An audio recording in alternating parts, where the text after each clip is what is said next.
বঙ্গোপসাগরের দক্ষিণ পূর্বে অবস্থিত গভীর নিম্নচাপ ক্রমশ শক্তি বাড়িয়ে ভারতের আন্দামান ও নিকোবর দ্বীপপুঞ্জের দিকে অগ্রসর হচ্ছে।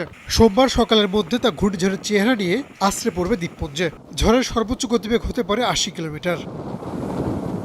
ভারতে আঘাত হানতে যাওয়া চলতি বছরের প্রথম এই ঘূর্ণিঝড়টির নাম দেওয়া হয়েছে অশনি। এর প্রভাবে ভারী বৃষ্টিপাত ও জলোচ্ছ্বাস হতে পারে বলে আশঙ্কা করা হচ্ছে।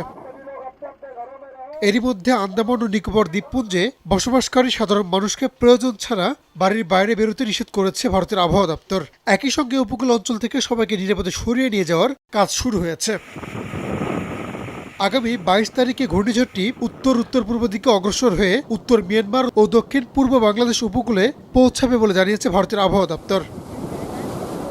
এর আগে গত বছরের শেষে ঘূর্ণিঝড় জাওয়াদ আঘাত হানে ভারতের বেশ কয়েকটি রাজ্যে।